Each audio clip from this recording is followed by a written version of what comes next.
வணக்கம். Pain management physiotherapy அதில் இன்றைக்கி மகப்பேறு அண்ட் பெண்கள் சம்மந்தப்பட்ட பிரச்சனைகளுக்கு ஃபிசியோதெரப்பி எப்படி பயனளிக்கும் அப்படிங்கிறது பார்ப்போம். ஒரு பெண் ருதுவானதுலேருந்து மெச்சூரிட்டி ஆனதுலேருந்து அதற்கு முன்பு 6 மாதம் முன்னாடியே உடம்பில் ஹார்மோனல் சேஞ்சஸ் ஏற்படுது. ஒவ்வொரு பெண்ணுக்கும் ஒவ்வொரு ஸ்டேஜ்லேயும் பார்த்திங்கன்னா ஹார்மோனல் சேஞ்சஸ் நிறைய இருக்குது. அதனால தான் பார்த்திங்கன்னா ஒரு பெண் ஒரு மாதத்தில் 15 நாள் நல்லா இருப்பாங்க, அடுத்த 15 நாள் மூட் ஸ்விங் வரும். அந்த மூட் ஸ்விங் ஹார்மோனல் சேஞ்ச். நிறைய ஆண்கள் அதை புரிஞ்சிக்கிறதில்ல.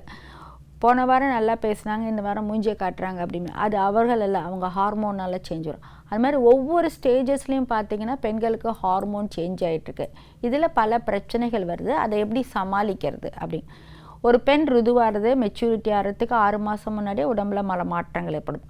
அடுத்தது திருமணத்தில் அந்த ஹனிமூன் பீரியட், அதற்கப்புறம் ப்ரெக்னென்சியில் ஆனதும் ஃபஸ்ட்டு 3 மாதம், 2வது 3 மாதம், 3வது 3 மாதம், அதுக்கப்புறம் டெலிவரி முடிஞ்சப்புறம் பால் கொடுக்குற அந்த டைமில், அந்த பால் நிறுத்தின அப்புறம் சில உடம்புல சில மாற்றங்கள், அதுக்கப்புறம் மாதவிடாய் நிற்பதற்கு 2-3 வருடங்களுக்கு முன்பாகவே ஹார்மோனல் சேஞ்சஸ், தென் மாதவிடாய் நிற்கிறது, அப்புறம் மாதவிடாய் நின்றப்புறம் சில பிரச்சனைகள் டியூ டு ஹார்மோனல் சேஞ்சஸ்.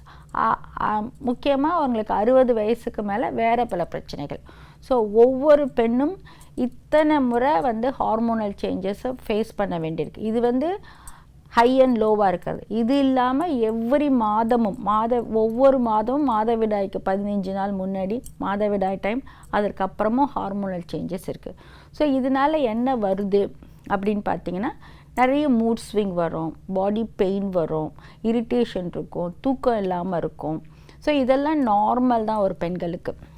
இப்போ பொதுவாக எல்லோரும் என்ன நினைக்கிறாங்க அப்படின்னா, இதெல்லாம் நார்மலு அப்படின்னு நினைக்கிறாங்க. ஆனால் இன்றைய காலகட்டம் முன்னாடி மாதிரி பெண்கள் வீட்டில் இருக்கிறதில்ல. காலையில் 5:30-6 மணிக்கு ஏஞ்சி அவங்க வீட்டு வேலைகளை செஞ்சுட்டு ட்ராவல் பண்ணி தென் ஆஃபீஸோ எந்த ஒர்க், அது கடைநிலை ஊழியர்களாக இருந்தாலும் சரி, பெரிய ஐஏஎஸ் ஆஃபீஸர் மாதிரி பெரிய போஸ்ட்டில் இருந்தாலும் பெண்களுடைய ஹார்மோனல் மாறிக்கிட்டே தான் இருக்கும்.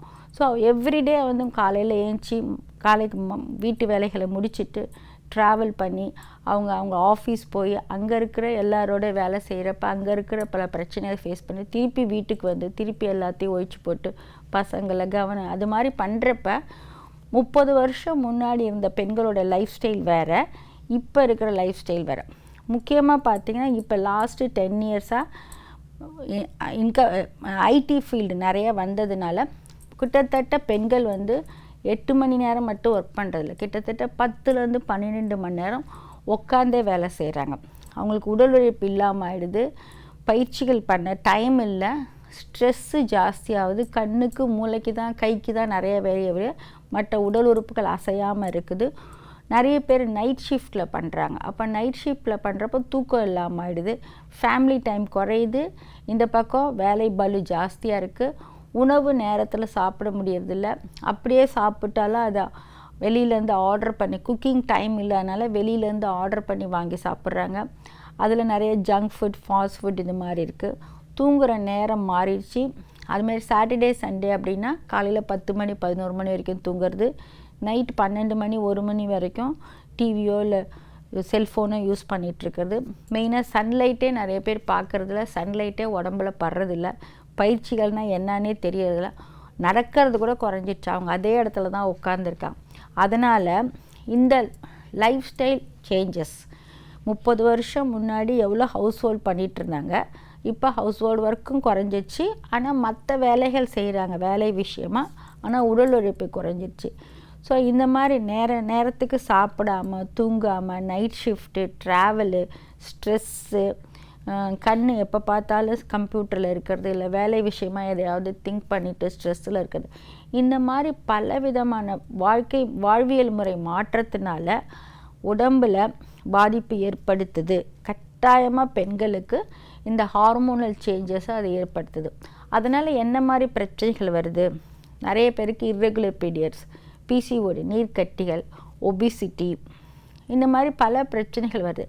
இந்த பிரச்சனைகள் இது ஒரு நோய் அல்ல, இது வாழ்வியல் சம்பந்தப்பட்டது. அதற்கு ஃபிசியோதெரப்பி என்ன பயனளிக்கும் அப்படிங்கிறத பற்றி நெக்ஸ்ட் பார்ப்போம். நன்றி.